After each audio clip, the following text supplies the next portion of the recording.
Hey guys, so I want to go over my top 10 league starters for the upcoming Phrecia event. Now, you can just see the list right here, so if you just want to see it, I'll have a link down below as well. But I want to go over everything about this list, the tier 17 builds, the tier 16 builds, and like the more niche farms as well. So essentially how I made this list is that it's based off the 4-stone progression and then how good is the build in tier 16 or tier 17. Not everyone wants to do tier 17, some people just want some chill tier 16 gameplay. So I did want to make a list for both builds if you want really strong tier 17 builds, or if you still want strong builds but they're not exactly tier 17 viable until more currency, then I have these as well. So we'll start with tier 17 first, and of course one of the strongest builds is going to be Lightning Strike, especially this league of Blind Prophet, because you get an obscene amount of early damage that you did not have in the previous league. So yeah, Lightning Strike, extremely good tier 16 farmer and also one of the best tier 17 farmers as well. You can rush tier 17s on this build as well if you know what you're doing. Not much to say about this build. Everyone knows how strong Lightning Strike is. It is absolutely absurd, and yet definitely one of the best builds, if not the best build in the current meta. Also, someone on Reddit made this whole build list. I'll have this link down below, and this build list has all the builds I'm listing right here, besides Hexblast Scav. Hexblast Scav is the number 2 build on here, but no one has made a build guide for it. But you can take the same Trickster tree and just put it on Scavenger. It's pretty much exactly the same tree, but you are just Scavenger. You will need to know what you're doing if you are going to change the builds like that. But yeah, Hexblast is still extremely strong. Unfortunately, no one really made a build for Scavenger this league besides a Sanctum character, but this is for tier 17s. But yeah, this is from Ventura. You can take the exact same POB. This is from last league, and with day 1 gear, Hexblast is still absolutely insane. You can sell boss carries, you can sell tier 17 boss carries, you can rush tier 17s, you can also do Sanctum if you want, but this is for tier 17. It's extremely strong tier 17 boss rusher at the start. Eventually, it does get outscaled by other builds because the clear speed isn't that insane, but yeah, it is extremely good for rushing tier 17 bosses. You can see on day 2 gear here, Ventura is killing the Fortress boss in like 10 seconds, which is really strong for day 2 gear. Next on the list is going to be Bama, which is Blink Arrow, Mirror Arrow. So this can be played as Paladin from Privy or Antiquarian. I'll show some basic gameplay here, but once again, another extremely strong build. It also has really high damage early, which is what you want on these tier 17 characters if you're going to rush them. You really need high DPS to kill these bosses. They have like 120 million life. You don't want to sit there and spend 30 seconds on a boss, right? You want to kill them like 10 seconds at most. And this build can definitely kill the bosses in like 10 or 5 seconds, even with better gear. Here's the boss showcase as well. But yeah, I believe it takes like 10 seconds to kill the boss. This build is extremely strong. As far as I know, not much has changed. Once again, the Google Doc down below will have all these builds listed. In our last 2 builds, I can't really show proper gameplay. There's going to be Mana Stacker. Mana Stacker is looking extremely strong in this league. It has an extremely strong ascendancy. But you can go for Chronic for Mana Forge Arrow. And Steel Mage is starting as Lightning Strike Mana Stacker. And I think he will eventually transition into Mana Forge Arrows. Now, there is a disclaimer here. You can't really do tier 17s on these Mana Stacking builds until you have Indigon. Indigon is that breaking point to where your damage becomes extremely good. Before Indigon, your damage is kind of okay to mediocre. So depending on how expensive Indigon is early on, it might not actually be good for tier 17 rushing, because this is kind of mandatory to do tier 17s. And this might end up being like a 40 or 50 plus divine items, since a lot of people are planning to play Mana Stacker. So it is something to keep in mind. But once you do get Indigon, your damage is extremely good for that tier 17 content. And then lastly, we have Warcry Commander. Karn and Alka both playing these. They don't really make that much POBs. I think Karn will have one though, or General's Try. Either way, the commander for Warcry is extremely strong. So I don't really have a video to show these builds, but Mana Stacker is definitely really strong, and the Warcry Commander, at least in pop numbers, definitely looks really solid, especially as a tier 17 rusher.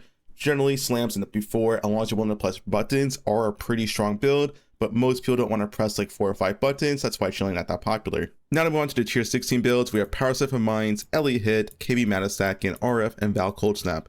The Power Set of Mines, this is a build that can do tier 17, but it does need a bit of currency before going into those tier 17s, while these builds all need a lot less currency. It is tier 17 viable, you just will need a bit more currency to get to that point. Both Ben and Rutu are going to have a POB for this as far as I'm aware, and you can farm most mechanics with this build, but it's also extremely good for Legion. It's a very good Legion farmer. I'll show some basic gameplay from Jung here, what Power Set of Mines look like. This build is extremely strong for clear speed. It's really good for tier 16. The damage does fall off a little bit, but you can get the damage back with more gear to do those tier 17 content as well. But yeah, once again, overall a really strong and proven build, and even with the new ascendancies, it'll still be very strong. You used to play as Trickster, and Tricksters kind of give you defense. It doesn't give you all that much damage, while Scavenger does look to give you a decent chunk of damage, and you also get a Fury Valve free, which is extremely strong, especially for early on. Next is Ellie Hit. Of course, I have the build guide for this, and it's really good at farming Legion like always. Ellie Hit, this is just one of the strongest tier 16 characters to exist. Bows are extremely strong in tier 16 content, and they can also reach that tier 17 mark as well. They just do need more currency than other builds. Both builds do need a lot of investment before they actually feel comfy farming tier 17s. But they are extremely good tier 16s farmers, especially when doing stuff like Legion. You can kind of do any content on this build, but yeah, it definitely specializes very well in Legion, which is very good early on. But yeah, both builds, they're still good. They're still really good for tier 16s, just not the best with tier 17s, but they are very fun to play and very fast as well. And with the Blind Prophet / Surfcaster, they're looking pretty good this league. Next, we have KBF Mana Stacking from Palstron. Now, this can farm most mechanics of tier 16 and can eventually do tier 17 as well, but it does require more investment, like I said before.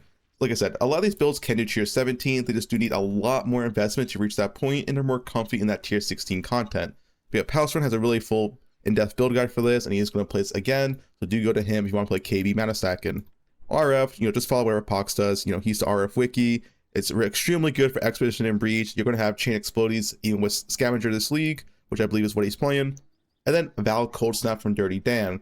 Now, keep in mind, Dan builds are made for himself, meaning they're not cheap. They're all like 6 mod perfect gear. He does have a POB for it, but there is no leveling guide. There is no early game progression guide. It just shows like the best in slot gear, and that's it. So do keep that in mind if you're going to follow a Dan build. They are extremely good. They're always very strong, but they are not cheap. They're not really meant for new players whatsoever.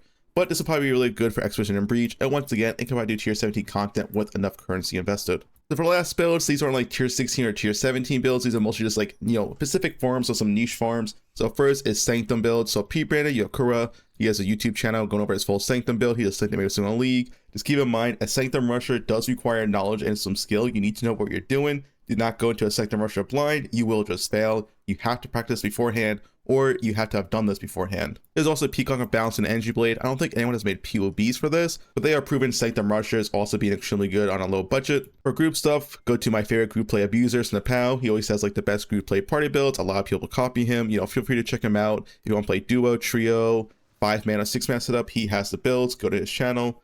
Ultimate builds, check out a Miracle. This person plays Ultimate every single league, usually like an AFK, cast 1 stun, Ultimate build. So if you want to do that, hey, check out this person. If you're a Flicker Shrek Enjoyer, then go to Mage Fist. You probably know who he is. If you want bait builds, make sure to check out Jung Roan. If you're a Cock Enjoyer, then make sure to check out Poof Butts 2200. He's a really big Cock Enjoyer. So yeah, that's about it for all the people and all the builds I recommend in upcoming leagues. This is my personal tier list of what's going to be good for a 4-star progression into a really good tier 16 or tier 17 farmer. Once again, the tier 17 farmers are better than tier 16 farmers, but these can be really good with some currency as well, and I know not everyone wants to do tier 17. Anyway, that's pretty much about it.